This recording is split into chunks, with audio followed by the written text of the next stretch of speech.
always do a 2-layer closure in cats. Mm-hmm. You don't have to use thick suture material. It can be very fine. It can be 4-0, 3-0, 4-0, even 5-0 for your intradermals, but if you want. But you have to do 2 layers.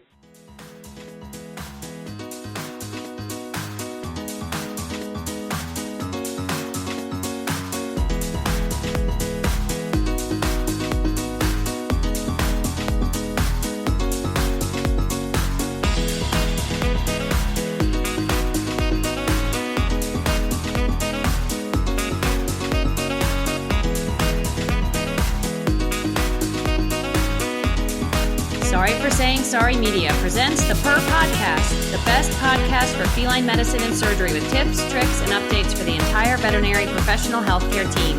If you are dying to know more about cats, keep on listening. Here are your hosts, Dr. Susan Little, famous cat vet and author of multiple textbooks, and Dr. Yola Kerpenstein, talented surgeon and social media geek. Hello, everybody. This is Dr. Yola Kerpenstein. And this is Dr. Susan Little. Hey, Susan, how are you doing? I'm good, Yola. How are you? I am doing awesome. We are in Phoenix, Arizona right now. Where are you? Well, you're in Phoenix, Arizona. I'm at home in very cold Ottawa. Winter is arriving. Winter has come. No, not here. Pretty much. It's beautiful here. It's like 80-plus degrees, sunshine, and it is wonderful. Rub it in. Rub it in. Yes, that's exactly it. So we have a very special guest today, Susan. Yeah, we sure do. I'm very excited.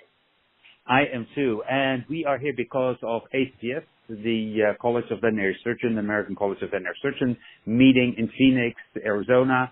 And so I have invited an amazing surgeon, and she is going to introduce herself a little bit, and I am so excited that she's here.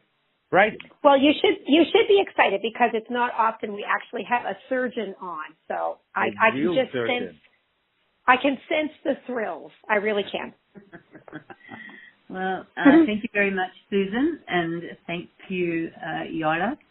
My name is Bryden Stanley. I'm head of surgery at Michigan State University's College of Veterinary Medicine in the small animal department, and I treat a lot of wounds and do a lot of clinical research in wound management in both cats and dogs. And absolutely delighted to be here to answer your questions and discuss wound healing in cats. And that's wonderful. And you know, Susan, did you hear she said the D word, which is totally not allowed on this podcast. So every time she does that, she has to buy me a drink. And he likes expensive drinks too, Bryden, so be careful.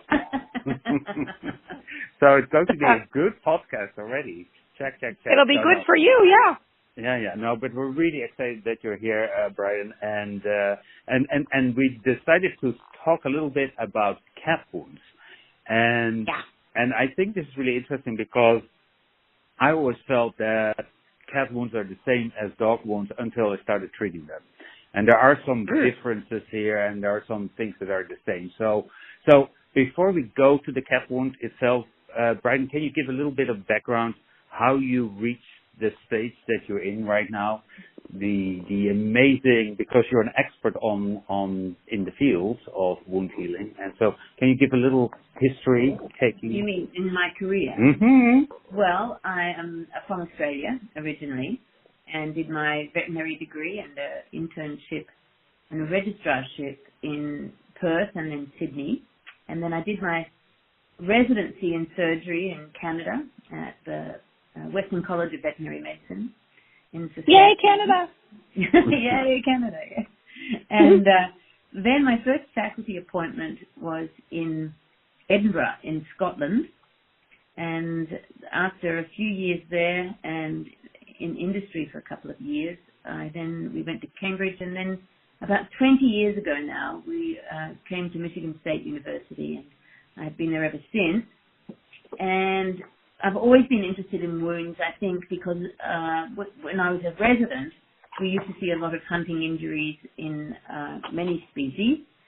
And we got a lot of farming wounds as well as car accident wounds, as well as some non-healing wounds and chronic infections, which cats are quite susceptible, actually. We can talk about that. Mm. And so when I started doing research, I was naturally drawn to how we could improve our management of wounds in small animals, in cats and other species. Oh, almost. Very close. Yes. And so ever since sort of my residency, really, I've been doing various different studies to see if we can improve our outcomes with different types of wounds in small animals. And cats, as you alluded to, Yora, cats are very different to dogs. With, oops, that's 2 drinks. Yeah, 2. Okay. Uh-oh, there we go. He's keeping count too, you know. As a comparator, I can use it. But so cats are very different for several different reasons. They have very thin skin. Mm-hmm. It's not as well perfused by blood, so it's not. It doesn't have as good a blood supply as dogs do, and dogs have much thicker skin as well. And also their subcutaneous tissues are very important in the cat, and if there's any loss of those subcutaneous tissues, or if they're repaired without paying attention to the tissue underneath the skin, then they can take a long time to heal. The other difference with cat skin is that it's very loose. So it's, as we all know, when we stroke our cats and play with them, they have this very loose attachment to the underlying body wall or leg fascia. And so although when we close a wound in a cat, that tension might not be a big problem, motion is a huge problem because the shear forces that can be on those incisional edges can be quite significant just because of the mobility of the skin.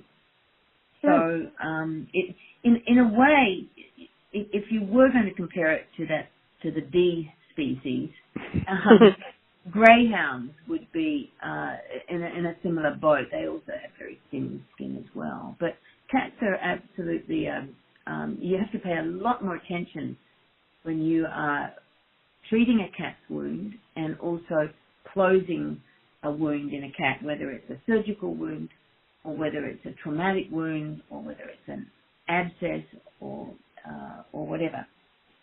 So, however, I should just mention that when it comes to big cats, like lions and tigers, oh my. I've done quite a bit of surgery on those at zoos. They heal fantastically. So it'd be really nice to see why they heal so well compared to, say, our cats, our domesticated cats. Well, that's cool. Susan? I find that very interesting, actually, that the big cats heal differently. Now, they're all cats, but they're not the same species, of course. So, maybe there are enough differences between the various big cat species that we can't transfer to domestic cat. I find that very intriguing. They have thicker skin.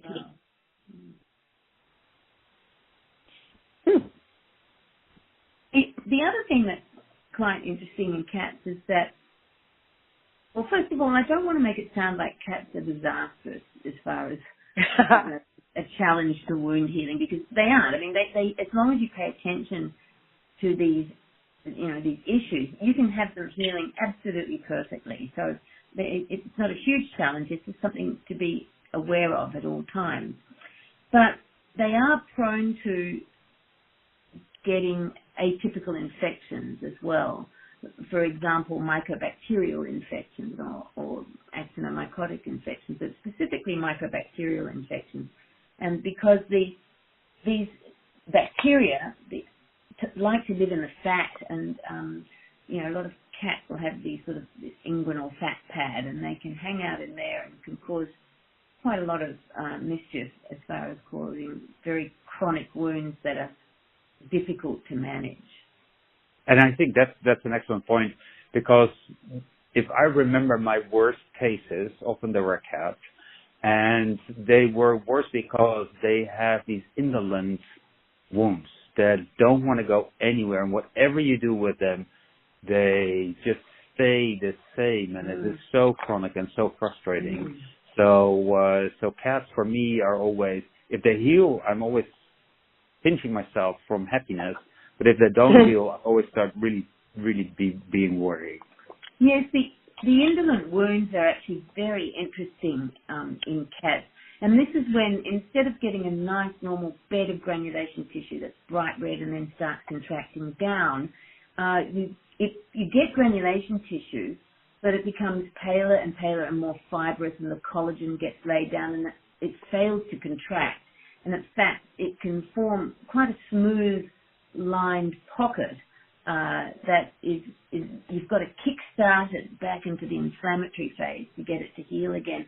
And I think that's also related to this poor perfusion and poor subcutaneous layer. So you really do have to try and avoid that by closing that dead space down very much in cats, either by a bandage or with sutures or with a drain, obliterate, one of Halstead's principles, obliterate dead space. And that's really important to avoid indolent ulcers in cats, and especially old cats, because, then you've got sort of, two things. You've got their poor subcutaneous layer and their age acting against them. So, the indolent ulcers are. They are a pain, for sure. Susan? So, what you're making me think of some of the difficult wound healing cases that I've had with cats. And I had a series of cats. I've had a series over the years that I actually do a lecture on now, and that's cats with streptococcal infections. So they almost get a type of necrotizing fasciitis. Those infections spread very rapidly. What you see on the surface of them is very deceiving because there's a lot more damage, and a lot more extensive infection subcutaneously than what you might see in the skin. So I've learned to be very careful when I see wounds that are kind of unexplained or they don't look like I think they should, anything that's a bit of a red flag. Because, it may be an atypical infection. You mentioned mycobacteria. It also could be something that we don't think of that often, and that's some of these streptococcal infections. So I think it's important for vets to know that cats can get, and dogs too, can get things like almost a necrotizing fasciitis type scenario. Yeah. So I wonder if you've seen cases like that too. Oh, absolutely. In fact, I've got so many photos of these necrotizing either fasciitis or necrotizing vasculitis, I call them, because they're actually, luckily they don't seem to go too much, not all, at least usually, not typically all the way through the body wall. And sometimes they're like this group G strep, like you say. Sometimes we don't culture anything. So sometimes I even think they could be immune mediated. But they are something that we actually treat pretty aggressively once we've recognized it. So what we do is if we see an animal, and it can be a dog or a cat, but evenly spread between the two species, and there is any discoloration but it hasn't declared itself yet, we will get a permanent marker. We shave up extensively, because sometimes they can have several lesions. We shave up extensively, and we get a permanent marker, and we actually mark the declared area and then the suspicious area. So the declared area is a solid line, and the suspicious area is a dotted line. And then every 6 hours, we look at it again, and then within 12 hours, we make a decision about where to do our resections, because we don't let them wait, but we want to make sure that we've got it fully declared. But we actually do resections on those, and then we do treat them with negative pressure wound therapy for 3 days. So how's that going in cats? So negative pressure wound therapy goes very well in cats as long as you don't use the intermittent mode. Because with the intermittent mode, every time it starts up, they either flinch or they go meow. So they don't like it when it starts up again. The intermittent mode is 5 minutes on, 2 minutes off. So we use it in continuous mode, and they're fine with it. I mean, you have to always defat the skin and make sure you get a good adhesive on that. So. Yeah, so just to explain a little bit, negative pressure, it's kind of a newer technique that has been getting more in favor the last 10 years, 5 to 10 years, where you use negative pressure to, as a matter of fact, cover the wound. There is a machine that you have to attach, it sucks the air out, and you create a wound where, as a matter of fact, for wound healing, it's an ideal environment. And so used to be used in dogs a lot. I've used it in cats a little bit, I have to say. I know that cats don't like wraps and being wrapped, and so that makes it always a little bit more difficult. But I think your tip off, and I did notice that if you don't have it on continuous, the cats are scared all the time. I mean, they are flinching if they're not vocalizing. So that's a good point. Yeah, we we only use the negative pressure wound therapy for cats that have got significant wounds, and they're usually on some sort of constant rate infusion of analgesic, so we keep them pretty sedated. Mellowed out. And so let's go back to the basics. So what is your, before the wound, obviously you have trauma that is associated with it, and cat abscess are probably the number one trauma that we see in cats. What is your favorite therapy for cat abscess? Well, it's funny you should ask that, Viola, because I cannot remember the last time I've treated a cat abscess. Oh, you are kidding! They are treated by the primary veterinarian and or our primary care service and the emergency critical care service. But if I do get to see it,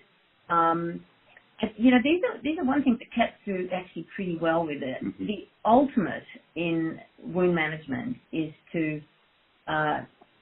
dip and cleanse around the wound, so the abscess.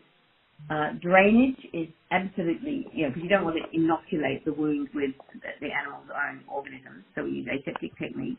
Drainage is absolutely critical. You've got to drain it and provide drainage, so either by leaving it open or by closing it with a drain. And then, but before that, and then lavaging or copious irrigation with either a lactated ringers or a antiseptic solution. And my opinion on this is most of the time with these abscesses, I don't use any antibiotics, although that's where a lot of people will immediately be drawn to say, oh, we have to put them on antibiotics. But if you release the pressure, so if you release and drain it and then flush it out really well, you really don't need antibiotics. You can't screw up an open wound. If you've got drainage from that wound, the only time I would put a cat or any animal really on antibiotics is if I have significant CBC changes, where I have got an inflammatory leukogram, or of course if I've cultured something. So and with a first time cat abscess, we tend not to culture because they work so well with drainage and flushing. Yeah. The other time would be if I thought that I could not get to all of the affected area. So with cat bite abscesses, usually you can. But if, for example, there was a bite that went deep into the perineal area, or the issue of rectal fossa or something like that, then I would probably continue for a 5-day course of a broad spectrum. But I don't continue it for longer than that because, once you get a multi-drug resistant infection, they're much more difficult to nurse because they have to be completely barrier nursed and isolated. And then it can be very difficult to treat as well. So I always worry when you have a multi-drug resistant infection because I feel the animal is you can't observe the animal as closely as you would otherwise. So. That is a good point. Susan? I think that's really interesting discussion because, I suspect most veterinarians do put cat bite abscess patients on antibiotics. And it is, I think, really worth reevaluating that very traditional approach, especially in this era where we are trying to have better antimicrobial stewardship. And it may indeed be that that's one of the areas where we don't always have to have antibiotics. I suspect, though, that most practicing veterinarians, in sort of first opinion practices are going to be doing that. So my question to you is, you mentioned that we may not need antibiotics as long as, the wound can be open to some degree and flushed. So is that, in your mind, will that be partly dependent on how much home care the owner could do for that abscess? We'll typically put a drain in, send the cat home for a few days, have the owner do some wound care, but, many owners can't manage that very well. No, it depends on how bad the abscess is, but usually by the time we'll discharge a cat, and that could be any time from the day of surgery to 2 or 3 days later, at that stage there's very minimal. We don't expect the owners to do a lot of wound care for a cat bite abscess.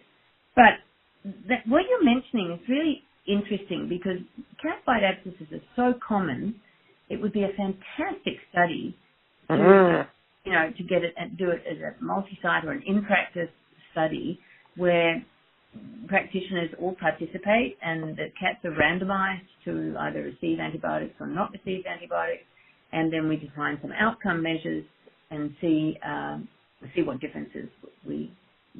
Hey, I'm up for that. I think that would be a great study.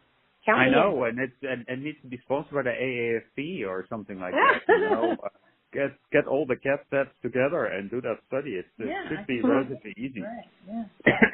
It would be an easy study design. Yeah, I mean, it's everything online now. That's exactly it. It's now very interesting. So I do think that you have to look at the patient too, because what I noticed is, so if you treat an abscess, so the cat often comes in sick, high temperature, not feeling well, don't want to eat, etc., etc. And then you look for the abscess, you find the abscess, you drain it, and then it's amazing how fast those cats recover. And that for me always a sign. Should I use antibiotics or not? So I only use antibiotics in cats where I see that there is not that super quick recovery. And of course I evaluate the amount of drainage that comes out of the abscess and how the cat is feeling. So yeah, that's really interesting. So going back to the wound part then, so if you have an open wound, there's lots of opportunities that we have to close wounds.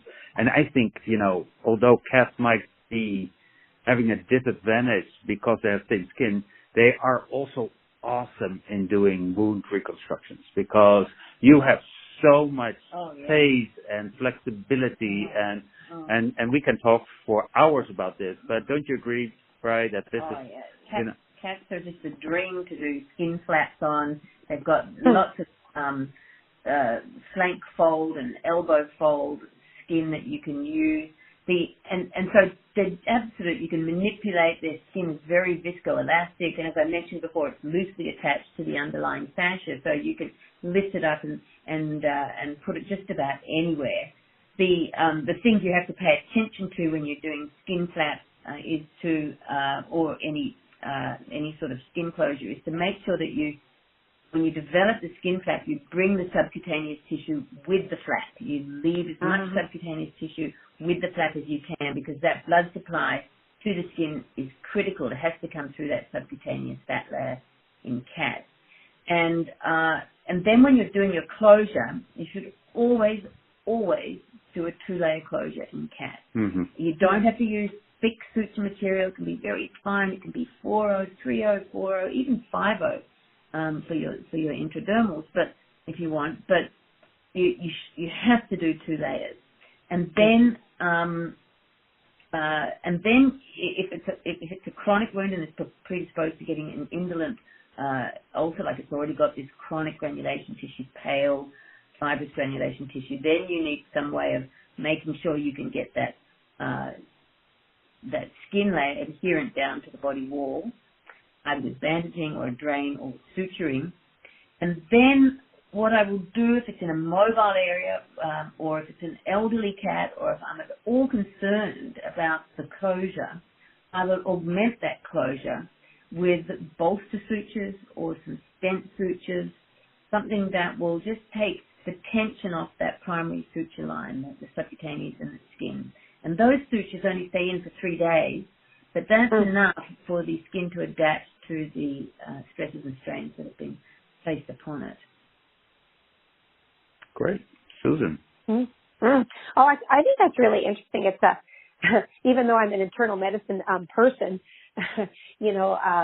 wounds are common, as you say, in cats for various reasons, whether it's the abscess or they've had a car accident or whatever it is. So we're all having to deal with wound care, and cat skin, as you say, is a bit of our enemy, and that those suture lines can break down so easily. So I think it's really important for veterinarians to know that there are some not fancy techniques like you mentioned, using some of these techniques like stent sutures that can take the tension off of an incision and really make a difference to whether that holds together or whether it breaks down. So I'd be interested to hear you just talk a little bit more about some of those, just really common, they're practical, they're easy for veterinarians in practice to do. So when you're using stents, for example, just tell me a little bit more about how you do those, like what material do you use for your actual stent? Okay, so for, I tend to use stent sutures in mobile areas, like in the flank or behind the elbow or behind the shoulder or something like that. And if there's any tension on the closure, because there's been a large loss of skin either with a burn or with a necrotizing fasciitis like we were talking about, then I tend to use a bolster. And I actually love bolsters, so I'll talk about those first. The way I put in a bolster is I'm all ready to close my wound, and before I do my 2-layer closure, what I do is I pre-place some large gauge suture. So for a cat it would probably be 2.0 or even 0 suture, quite away, maybe about 3 centimeters from the wound edge.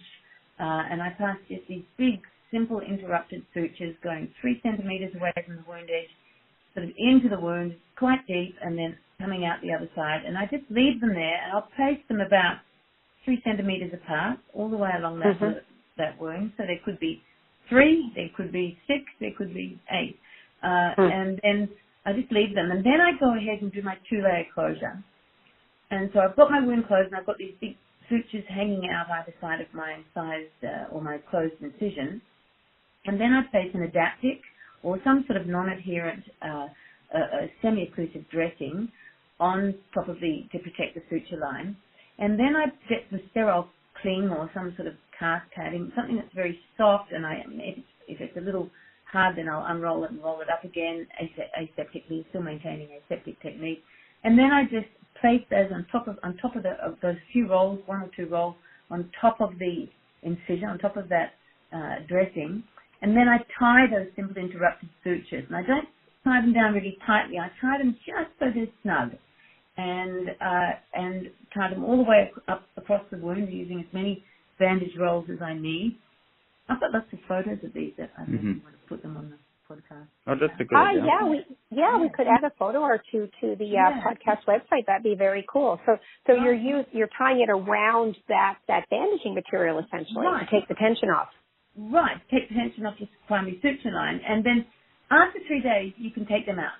Okay, and then by then the skin's undergone what we call stress relaxation, where it is adapted to that applied strain that's been placed on it by the closure. So that's the bolster sutures. For the stent sutures, which I will use if it's over a joint or in a very mobile area like the flank or an area where there's going to be a lot of shear on the actual incisional edges, you can pre-place these before, or you can put them in after you've done your closure, but I tend to do them before. And what you're doing is a vertical mattress suture. Again, you're just putting in a few, coming in and going out quite away from the wound edge, 2 centimeters or so. And then, and again, you're putting them about 3 centimeters apart all the way along the incision. And you cushion it with, I tend to use the Penrose drain, 1 or 2 Penrose drains, just underneath that vertical mattress suture. And it almost everts the wound edges a little bit, but I don't do them so tight that it actually everts them fully, because in cats it just sort of wrinkles up. So I just put it so you can see there's no tension on that edge that's going to be sutured closed if it hasn't been already. Then you do your 2-layer closure. Always do your 2-layer closure. and then you've just got a 2-layer closure which doesn't have a lot of tension and is fairly immobilized by these stent sutures as well. And again, you take those out at about 3 to 4 days. I think those are really good tips. Yeah. The problem with the 2-layer closure for a lot of veterinarians is that the submucosa sometimes is so thin. Subcutaneous, is so thin that, they struggle with getting that deeper closure. That's true. And when I'm teaching, that often I'll say that there's nothing to grab, but there is. Mm-hmm. There's always something to grab. Use a finer suture. Even if you're using 4-0, if you can spread that motion and that tension over 2 layers, even if they're finer layers, then that'll be better than just doing 1 layer. Mm. And the subcutaneous layer can be an interrupted layer. You could just do a few here and there. They could be 1 centimeter, 2 centimeters apart. I tend to do continuous, but you don't have to. Sometimes I'll do interrupted. Yeah, so that's another question. So for your skin suture, so in your skin, what suture material do you use and what pattern? You mean an intradermal or for? No, just for the actual skin. So I don't like staples, but that's probably more of a personal thing. I just don't think our skin staples are particularly good. I don't think they especially hold. Yeah, they don't think they hold very well.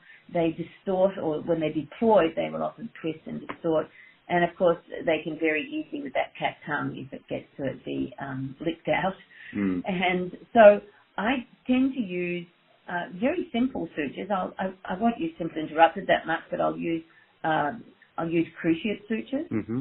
I will use, I have used forward interlocking and some very long incisions, but then I did have a cat that got a claw hooked on it. Oh. And it zipped up the whole line. But, So I will probably do something like cruciate sutures. Now, one thing to remember is if you are suturing with skin sutures, somewhere where a cat, when it's sitting down, is rubbing one part of its skin on the other. So in other words, in a flank area, like the inside of the thigh, or in the flank, or just behind the shoulder, so that when a cat's crouching, the elbow or the brachium is rubbing against that, they will get almost a kissing lesion from the sutures that will irritate the skin. So I tend to do in those areas intradermal sutures. And for intradermal sutures, I'll use 4-0 monocryl or some sort of short absorbing suture material with a cutting needle. I always use a cutting needle when I'm doing intradermal sutures. I like JB needles. I know they're from Ethicon, but those are. It's not really a cutting needle, but they're really sharp. So I love those needles for intradermal. So it's all about being sharp. Yeah. Mm-hmm. Just like us. That's right.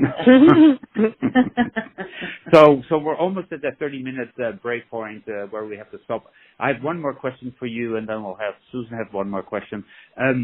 So what is your ideal management of a cat wound that is not ready yet to be closed primarily? So the management of an open wound that is not ready to be closed in a cat depends on whether it's in the inflammatory phase of wound healing or whether it's in the proliferative phase of wound healing, because they're very different. In the inflammatory phase, it's going to be more exudative, and you're going to need a much more absorbent dressing, and you want that dressing to be breathable. You should never put an occlusive dressing on a cat wound in the inflammatory phase. If it's in the proliferative phase, which means it's got just the beginning of granulation tissue in there, then that's when you actually do want to put a little bit of an occlusive dressing on it, because in cats especially, they can dry out, and desiccation, as well as maceration, but desiccation can really slow down wound healing. So in the early phases of a wound, if I don't use negative pressure wound therapy, I like to use calcium alginate. If it's a contaminated wound, and so I always do lavage of the wound, extensive lavage, and they bleed more if there's necrotic tissue and debris in the wound. And then, and usually a 5 or 10 minute lavage session of using a buffered saline like lactated ringers, typically. And then I'll put an absorbent dressing on it if it's in the inflammatory phase, and that would be either, if I don't have negative pressure wound therapy, it would be a damp to dry dressing for 24 hours. But because cats really don't tolerate those being removed very well without being anesthetized, then I will more commonly use something like calcium alginate, because it's a highly absorbent dressing and it can stay in for 3 days and you can just wash it out with lavage from your cat. And you can get now calcium alginate with honey impregnated in it, which is a very nice antibacterial modality, or with silver impregnated into it as well. So there's lots of different types of calcium alginate that you can use. It's derived from the brown kelp, and it's a very comfortable dressing for cats. And it's interesting because both silver and honey have kind of antibiotic. Very much so. Yeah, Manuka honey especially, and silver. Though you must only put a very thin layer of silver on the wound, because it can impede epithelialization. So more is not better when it comes to silver. Great. Susan, do you have a last question? Yeah, no, just a last comment, because now you're also in another very interesting area to me, and I will tell you that over the years, a few times I've managed some of these wounds that aren't ready to close, or maybe not so easy to close, with honey, or with sugar solutions. And I saw that done with the other species, the lesser species, in school in a particular patient with a large non-healing wound, and it kind of stuck in my head, and I kind of pulled it out of my repertoire a few times over my career, and have been each time pleasantly surprised sometimes at how well that works. It seems too low tech, doesn't it? But quite a useful thing to keep in the back of your mind. Yes, I think we've done some studies with honey, not in cats, but in the lesser species, and we have. The one I'm thinking of we haven't published yet, but I can tell you that the Manuka honey has been recently marketed to promote wound healing independent of its antibacterial properties, which are well established. And we didn't find an advantage to wound healing. Now, there's a strong advantage with its antibacterial properties. They are proven conclusively, and there's no doubt about that. But there's no magic sort of improvement in wound healing that we could detect. Anyhow, but certainly, I'd rather have an animal with topical honey medication than being on antibiotics for 30 days. Mm-hmm. Yeah, sure. And the other thing is patience. Don't try and close the wound too early if it's highly exudated. Wait until. Yeah, timing is everything. Great. Last question. What's really hot lately is tilapia skin. Yeah. Oh, tell us about that. I've never used tilapia skin, but it is next on my list to do a study on. Mm-hmm. Well, there's a couple of things. I want to do a study on tilapia and also on amnion, equine amnion. So I did a pilot study some summer ago, and it was Swain, Dr. Swain, years and years ago, and did a little study, and it was very promising, and sort of fallen off the book because of all the manufactured products.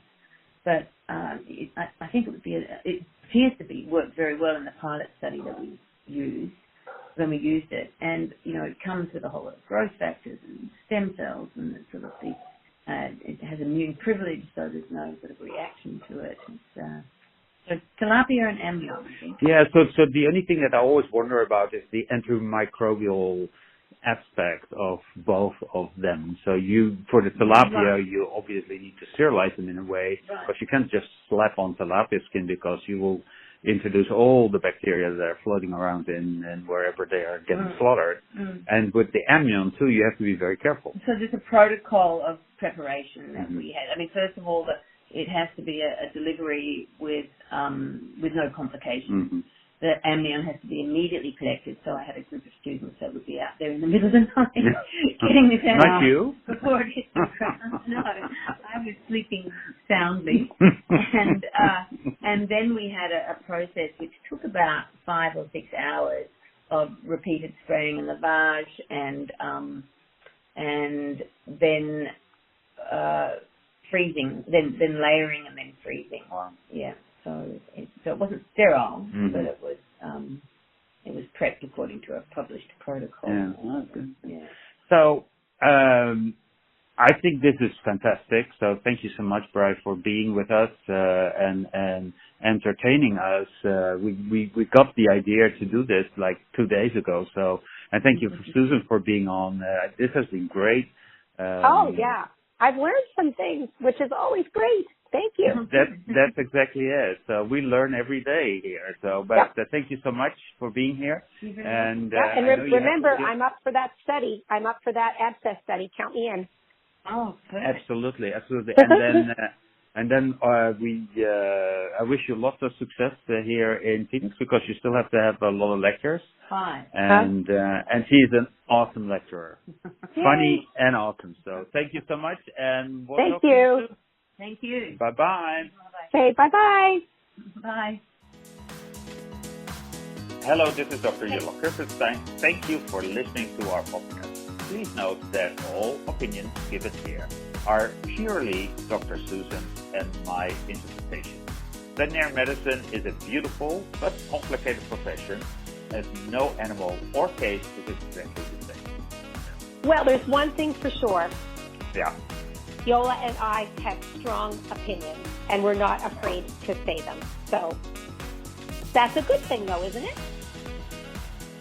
Dr. Susan Little is a feline medicine specialist with 2 cat-only hospitals in Ottawa, Canada. She is best known as an international speaker and as the author and editor of 2 textbooks, The Cat Clinical Medicine and Management and August's Consultations in Feline Internal Medicine. Along with 3 cats, she also admits to owning 2 dogs. You can follow her on social media with the handle @CatVetSusan. Dr. Yola Kurfenstein is a diplomat of the American and European College of Veterinary Surgeons and a big cat fan. His specialties range from surgical oncology and reconstruction to minimally invasive surgery. He is the author of 2 textbooks on basic and reconstructive surgery. Did you know he was allergic to cats? Yola works currently for Hill's Pet Nutrition. You can follow him on social media with the handle @GVetSX.